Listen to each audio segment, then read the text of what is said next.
E agora? O que nós vamos ver? Eu acho que é o aspecto mais importante, o aspecto ecológico da coisa. E tem um próximo que, além do aspecto ecológico, tem um aspecto botânico, que mistura duas partes da biologia. Como é que é o aspecto ecológico? Cara, o aspecto ecológico é assim, ó. Nós temos as relações ecológicas, não temos? Quando a gente vai estudar as abelhas, a gente tem um grupo de relações ecológicas chamadas de relações intraespecíficas harmônicas.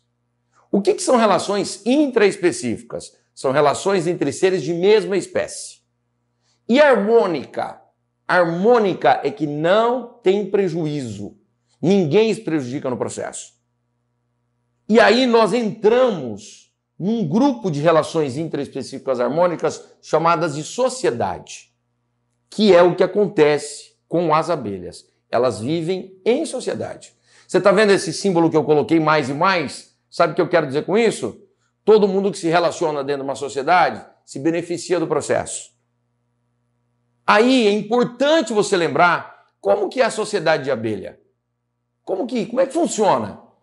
Como é que é a dinâmica da sociedade das abelhas? Então eu marquei aqui, ó. A sociedade das abelhas é dividida em 3 castas. São 3 grandes grupos.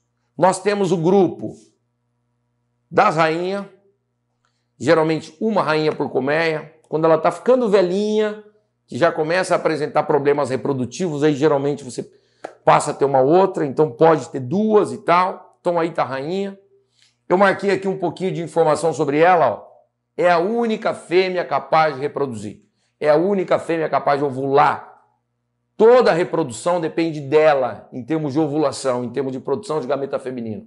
Uma máquina de reprodução, né? Depois nós temos aqui, ó, a casta do zangão.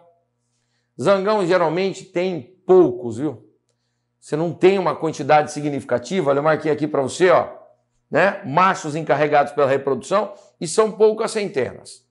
Às vezes 2, 3 centenas no máximo, 200, 300 zangões por colmeia, né? É pouca coisa. Você tem milhares de operárias, uma rainha e 200, 300 zangões, dependendo da espécie de abelha que você vai estudar. Lógico que tem as suas, né? Mas o que o zangão faz? Cara, o zangão, a vida dele é ficar esperando uma rainha chamar para o voo nupcial, para que ele possa voar com a rainha e possa fecundar a rainha, garantindo assim a procriação, a reprodução de toda aquela colmeia. Essa é a única função. Professor, mas ele deve limpar a colmeia, ele deve buscar mel, nada. A única função é reprodutiva. Tanto é que quem dá alimento na boquinha dele é a operária. No momento que um zangão faz o voo nupcial e libera os espermatozoides, ele nem alimentado mais é. Porque ele não tem mais função dentro daquela sociedade. O papel biológico dele foi cumprido, que foi acasalar com a fêmea. E aí vem as famosas operárias. O nome já diz tudo, né? O que a operária faz? Tudo. Ela constrói a colmeia, ela limpa a colmeia, ela alimenta a prole, ela cuida da rainha, ela cuida do zangão, é ela que vai ferroar quando a colmeia está ameaçada por algum animal. Quando você aproxima, é ela que vem para cima. Tudo é feito por ela. Então é o que tem maior quantidade, né? São realmente operárias, são trabalhadores dentro da sociedade. Então, é assim que funciona a divisão de relação ecológica quando a gente está falando sobre uma colmeia. Fechou, moçada? Espero que você tenha entendido tudo com relação à sociedade das abelhas, tá? Bom, o que nós temos nessa parte agora? Agora a gente vai falar um pouquinho do aspecto ecológico envolvendo a botânica. Você fala, mas como assim, professor? Cara, dá uma olhada nisso. As abelhas são os principais polinizadores das plantas. Praticamente 2/3 da polinização das angiospermas, plantas com flores que produzem frutos, são realizados pelas abelhas. Você fala, professor, como que é isso, assim, com mais detalhe? É assim, moçada, ó. Você tá vendo? Dá uma olhada nessa flor. Você sabe que existem flores que são polinizadas por insetos, existem flores polinizadas pelo vento, existem flores polinizadas por morcego, tem um monte de polinização. Por água, tem uma porção. Mas quando você pega uma flor com uma lista de características, você olha e fala, aqui é para um inseto polinizar. E dentre os insetos, quem mais poliniza, com certeza, são as abelhas. Eu trouxe uma estatística, eu vou te mostrar, você vai ver. Assim, é absurda a diferença percentual que dá, em termos de agente polinizador. Então eu quis marcar essa imagem, onde você está vendo uma abelha visitando essa flor, né? Uma flor bonita, uma flor azulada, cintilada e tal. Quais são as características de uma flor polinizada por inseto? E no caso a abelha. Dá uma olhada aqui, ó. Ela tem que ter corola vistosa. Puta, professor, eu não sou muito bom em botânica. O que é corola? Corola é o conjunto de pétalas. Chama corola. Então uma corola vistosa é uma corola colorida, que chame a atenção, ó, com glândulas odoríferas que exalam odor, que tenha néctar no seu interior. O néctar, na verdade, é basicamente seiva elaborada, é sacarose, é o alimento da abelha. Tudo bem que ela pega um pouquinho de grão de pólen, às vezes come o pólen, mas muito pouco, o principal é o néctar. E grão de pólen pegajoso. Você fala, por que grão de pólen pegajoso? Porque quando a abelha vai na flor, a estratégia é, vem, pode entrar, te trouxe pela cor, te trouxe pelo odor, agora eu vou te dar um presente que é comida, toma, toma, toma, toma, mas carrega o grão de pólen para mim.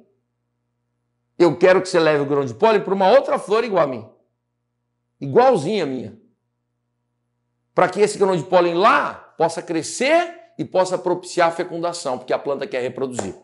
E usa a abelha como principal agente que vai facilitar todo esse processo.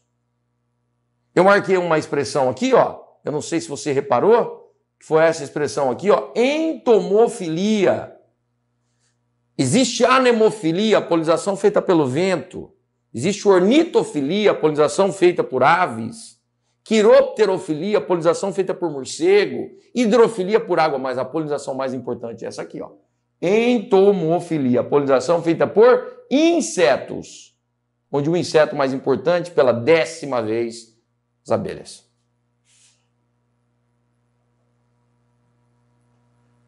Dá uma olhada nesse esquema. Olha lá. O que nós temos aqui? Uma abelhinha visitando uma flor. E a flor, para quem já estudou bem botânica, a flor é cheia de anteras, que é o local onde o grão de pólen é produzido. E quando ela está mexendo na flor, ela vai batendo nas anteras e os grãos de pólen vão sendo liberados. E aí, quando ela sai voando, isso não é montagem, é uma imagem real. Ó. Dá uma olhada, pessoal. Cada pontinho desse que você está vendo aí, cara, olha que coisa louca. Você percebe quantos pontinhos desses? Olha, olha, olha, olha, olha, olha. Olha como é que estava o corpo. Olha isso. Forrada de grão de pólen. É lógico que não é sempre assim. Às vezes, dependendo da flor, você não tem essa quantidade de grão de pólen liberada. Às vezes ela leva 1, 2, 3, meia dúzia. E muitas vezes sai forrada desse jeito. É lógico que vai variar, depende da planta, né? Não é sempre assim. E quando ela chega numa outra flor, ela traz o grão de pólen. Olha lá. E leva o grão de pólen para outra flor. E aí ela poliniza a outra flor. E polinizando, vai propiciar toda a formação de fruto, de semente e etc. Você fala, professor, eu tenho uma dificuldade, botânica é difícil para mim, nossa, eu me perco. Por que a polinização facilita a formação de fruto, de semente? Por quê? Como assim? Vou te mostrar. Antes de mostrar esse aspecto reprodutivo, eu trouxe aqui um gráfico. Dá uma olhada nesse gráfico, moçada. Isso aqui foi uma pesquisa feita com algumas plantas cultivadas no Brasil que são usadas para a alimentação do ser humano. Mais de 200 espécies de plantas, entre frutos, cereais, enfim. Né? Arroz, feijão, um monte de alface, um monte de coisa, onde a gente precisa da semente, precisa do fruto, enfim, precisa propagar as plantas. E aí os caras quantificaram quanto de polinização foi feita por cada um desses seres que estão aqui. Vamos olhar? Vamos começar aqui, ó, pelo besouro. Besouro foi importante em 21% da polinização realizada. Moscas, 61%. Vespas, 4,4%. Borboleta, 3,5%. mariposa 3,5, aves, né? Onde a ave mais polinizadora é o beija-flor, 2,6, morcego 2,6, hemípteros, que são insetos que lembram, para um leigo assim, parece um besouro também e tal. Olha lá, 0,9. E abelha? 78,9. Então você imagine, se a gente continuar tendo esse panorama de uma morte de 200 milhões de abelhas mês, o que vai acabar acontecendo? Você imagina se eu chegasse aqui e cortasse isso aqui, ó. Não tem mais isso aqui, ó. Acabou a abelha. Como é que ia ficar a produção desses alimentos todos? Altamente comprometida. Nós não estamos falando de algo em torno de 2%, mesmo que fosse, seria bastante. Mas é muito expressivo, nós estamos falando de quase 80%. Então a produção cai muito sem abelha. Fechou? E o que eu prometi para vocês agora há pouco, vou cumprir. Ó, dá uma olhadinha nesse esquema. O que eu estou fazendo aqui? Eu peguei uma planta, uma laranjeira, flor de laranjeira. Você sabe que existe uma parte na flor chamada estame, que é uma parte masculina da flor, onde o grão de pólen é produzido. Bem na pontinha, chamada antera. Bem aí. E aí dentro, você tem a produção de grão de pólen. Está aqui o grão de pólen. O grão de pólen representa o gametófito masculino. É a parte masculina, vai ser importante para a reprodução. Muito bem. E eu tenho a parte feminina de uma flor. Olha lá a parte feminina. Né? Essa estrutura toda que eu mostrei para você é o óvulo. E ele se desenvolve e ele fica dentro de uma estrutura, parece um vaso, né, colocado aqui. E aí eu marquei polinização. O que é polinização? O grão de pólen, que é esse pozinho que sai daqui, ele tem que sair daí e ele tem que cair aqui, ó. Ele tem que sair daí e ele tem que cair aqui, bem aqui em cima. Isso chama polinização. Só que na maioria das vezes, as plantas, elas têm artifícios que impedem a autofecundação. Então esse grão de pólen tem que sair dessa flor, muitas vezes de laranjeira, e ir para uma outra flor. E cair nessa estrutura. E é aí que vem a abelha. A abelha vai pegar o grão de pólen que está saindo, que é esse pozinho aqui da flor, e ela tem que levar para uma outra flor, muitas vezes numa outra planta. Ela tem que viajar com o grão de pólen para que ele possa cair aqui em cima. E uma vez que ele caiu aqui em cima, ele cresce, vira o que a gente chama de tubo polínico, faz a fecundação aqui embaixo, feita a fecundação, aparece um embriãozinho, esse embrião que você está vendo aqui, ele começa a produzir hormônio. E o hormônio que o embrião produz faz com que esta parte aqui da flor chamada ovário e essa parte chamada óvulo se desenvolva. Os hormônios produzidos pelo embrião vão fazer com que o ovário se desenvolva e se transforme em fruto e o óvulo se desenvolva e se transforme em semente. Você acaba tendo a formação do fruto e a formação da semente. Você fala, professor, e se não tiver a polinização? Se não tiver a polinização, você não forma o tubo polínico. Se você não formar o tubo polínico, você não faz fecundação. Se você não tiver fecundação, você não tem o embrião. Não tendo o embrião, não tem os hormônios. Sem os hormônios, o ovário não forma fruto e o óvulo não forma semente. E aí não aparece nem o fruto, nem a semente.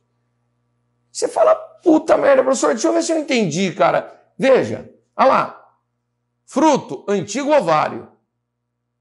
É o ovário que se transforma em fruto. Ó aqui, ó a semente, antigo óvulo.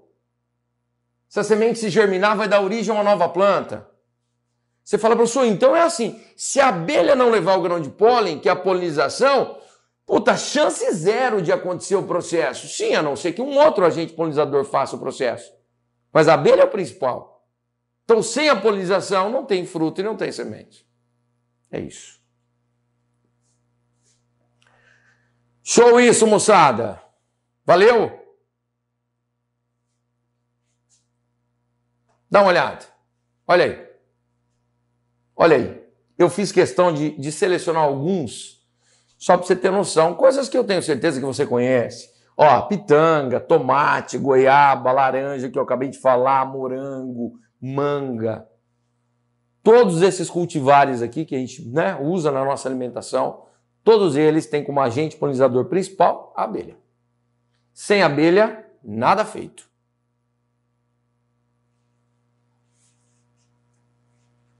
Bom, o que eu quero fazer aqui para a gente poder fechar isso?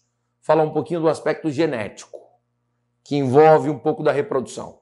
Existe uma coisa na genética que é a determinação do sexo por haploidia e diploidia. A nossa determinação de sexo é por cromossomo sexual. Macho XY, fêmea XX. Mas em abelha não é assim. Em abelha é por haploidia e diploidia. Como assim? É isso aqui, ó. Haploidia e diploidia na determinação do sexo. Então acompanha comigo o meu raciocínio. Uma abelha rainha, ela tem em todas as suas células 2 cromossomos de cada tipo. Ela tem cromossomos homólogos, é um ser diploide, é um ser 2N. Tudo bem. E nos seus ovários ocorre meiose, e ela, quando vai ovular, seus gametas são óvulos haploides, são células N. Até aí, nenhuma surpresa. É assim na nossa espécie. A nossa cabeça gira mais ou menos em torno desse tipo de informação. E alguns óvulos podem não ser fecundados. E olha o que eu coloquei: desenvolvimento. Tem uma coisa na reprodução de abelha chamada de partenogênese, que é um tipo de reprodução especial onde óvulos não fecundados, mesmo assim, se desenvolvem. Isso acontece com a abelha. Você fala, cara, ela vai ovular. Professor, no óvulo tem metade do material genético que tem no corpo dela. O óvulo é haploide, isso. E ele vai desenvolver, vai. Meu Deus. E aí? E aí que quando nascer, todo mundo que nascer de óvulo não fecundado é zangão. O zangão, ele é haploide. Você fala, mas e o zangão reproduz com a rainha? Reproduz. Só que olha o que acontece com o zangão. O zangão, como é haploide, quando ele vai formar espermatozoide, não tem meiose. Como é que vai reduzir? Já é um cromossomo de cada tipo. Então o que ele faz? Ele produz espermatozoide por mitose. Aí todo o material genético que ele tem no corpo, ele põe no gameta. O gameta é haploide. E alguns óvulos são fecundados por esse espermatozoide. Uma vez fecundado, forma zigoto. Olha lá, zigoto 2N. Esse zigoto entra em desenvolvimento e pode virar uma operária ou uma rainha. As fêmeas são diploides. Os machos são haploides e as fêmeas diploides. Você imagina uma questão de genética, hein? Zangão não tem azão, azinho, hein? Não existe zangão, azão, azão, azão, azinho, azinho, azinho. Zangão, ó, ou é azão ou é azinho. Porque ele tem um cromossomo de cada tipo. Ele não tem como ter genes alelos. Como é que ele vai ter gene alelo? Quem pode ter gene alelo é a operária rainha, porque é diploide. Tem cromossomo homólogo, tem gene alelo. Mas o zangão não. Você fala, professor, mas por exemplo, fecundou, zigoto, tá? Aí eu vi lá aquele desenvolvimento que você passou. É uma larva, vai ser alimentada pela operária, e aí depois vai virar uma pupa, e depois vai nascer. O que ela faz ela nascer rainha ou operária? É o tipo de alimentação que ela recebe. Lembra que eu mostrei para você, nasceu e era uma larvinha e a operária vinha alimentar? Ela pode dar 2 tipos de alimento. Se ela der geleia real, que é um mel rico em vitaminas, minerais, tem um pouco mais de aminoácido, essa riqueza nutricional vai fazer com que os ovários, o sistema reprodutor se desenvolva, ela fica maior e vira uma rainha. Agora, se ela receber naquele momento, que era ela uma larva, o que a gente chama de geleia de operária e grão de pólen, que é o mesmo que se dá para um zangão quando ele vai se desenvolver, para as fêmeas, o ovário fica atrofiado, o abdômen dela não cresce, ela fica mais leve, é mais fácil para voar, mas ela não tem capacidade de reprodução. Olha lá. Você entendeu? Então, o que faz ser uma operária ou uma rainha é o que a operária deu quando ela era uma larva. O que foi dado como comida para ela? Antes dela virar uma pupa para depois ter o desenvolvimento. Se foi geleia real, vai virar uma rainha. Se for mel e o mel, que eu digo é geleia de operária e pólen, ela vai ser uma operária. Ou se for haploide, vai ser um zangão. Então é um fator, né, externo que acaba determinando se ela vai ser de um jeito ou outro. Então, uma abelha hoje que é uma operária poderia ter sido uma rainha se tivesse sido alimentado com geleia real. Fechou isso, galera? Bom, nessa parte aqui, nós entramos num tópico que também vem aparecendo bastante, que é a parte de fisiologia animal. O que tem a ver com fisiologia animal? Eu separei aqui para vocês, ó, isso aqui. Acidentes com abelhas. Você sabe que uma abelha, quando vai ferroar, né? Ela tem na região posterior do abdômen um ferrãozinho. No ferrãozinho ela tem uma bolsinha com o veneno. Você já ouviu falar, ó, quando uma abelha vai ferroar, ó, deixa eu aumentar aqui para você, ó. Você tem que tirar o ferrão, ó. Você tá vendo isso aqui, ó? Essa estrutura que tá aqui no meio é o ferrão e essa dilatação é a bolsinha onde tem o veneno. Então ela ferroou, isso é como se fosse uma agulha e o veneno fica correndo por dentro e fica caindo na circulação. Então aquela ardência, aquela dor que você sente quando é ferroado, se você tirar o ferrão o mais rápido possível, a dor vai ser menor. Se você ficar gritando e se lamentando e você vê aquela estrutura escura ali e você não tira, o veneno vai entrando no teu corpo e piora a situação, né? O veneno de abelha, ele vai ter reações e inchaço aqui, olha. Dá uma olhada numa pessoa que foi ferroada, né? Aí como é que ficou a mão que foi ferroada, né? Geralmente são pessoas alérgicas que têm o maior problema, né? Então dá edema, dá uma reação edematosa fodida, mexe na pressão. E a estatística mostra que no Brasil a gente tem em média 50 óbitos por ano de pessoas que foram picadas por abelha. 50 óbitos por ano. Mas assim, geralmente é pessoa com alto nível de sensibilidade, né? Pessoas muito sensíveis ao veneno de abelha. E muitas vezes você às vezes não sabe, né? Você só vai ficar sabendo quando acontece muitas vezes um acidente. E quando é muita picada. E as picadas que assim são mais complicadas é de abelha africana. Hoje, na verdade, é mais híbrido de africana com a abelha europeia, né? Então, vocês terem uma noção, olha, dá uma olhada. Essa primeira aqui é uma abelha africana, né? Dá para perceber aqui na base das patinhas essa estrutura amarelada, né? Uma abelha mais robusta. A europeia é essa aqui, que o pessoal chama de abelha Europa, né? Quando a abelha africana chegou no Brasil, na década de 50, a europeia já estava. E aí, no momento que ela saiu para a natureza, começou a ter cruzamento de abelha africana com a europeia. E aí existe essa abelha híbrida. Então, assim, os relatos mostram que as picadas que mais causam problemas são picadas de abelha africana pura ou híbrida de africana com a europeia. A europeia não tem um veneno assim tão problemático. Só que, notícia boa, ó, atualmente existe um soro antiapílico desenvolvido pela Unesp de Botucatu, um centro estudantil ímpar, né? Que desenvolveu o soro antiapílico que está sendo utilizado. Já temos relatos de muitas vidas que foram salvas graças a esse soro. E foi uma parceria entre a Unesp de Botucatu e o Instituto Vital Brasil no Rio de Janeiro, né? Tá aqui, essa é a caixinha, vem lá escrito soro antiapílico. O que é soro, moçada? Soro é um líquido que tem anticorpos prontos. É assim, se instalou o problema, eu tenho um antígeno, que no caso é o veneno da abelha, e está causando problemas, né? Às vezes dá paralisia renal, insuficiência renal, o indivíduo pode morrer por conta de problemas renais, enfim. E eu preciso resolver o mais rápido possível. O soro são anticorpos, e ele se encaixa no veneno e neutraliza o veneno, neutraliza o antígeno, que no caso é o veneno, e resolve o problema. Você fala, professor, tá fantástico, hein? Fantástico. Como é que é produzido esse soro, professor? Esse soro é produzido assim, ó. Você está vendo esse esqueminha? Os caras precisam coletar o veneno.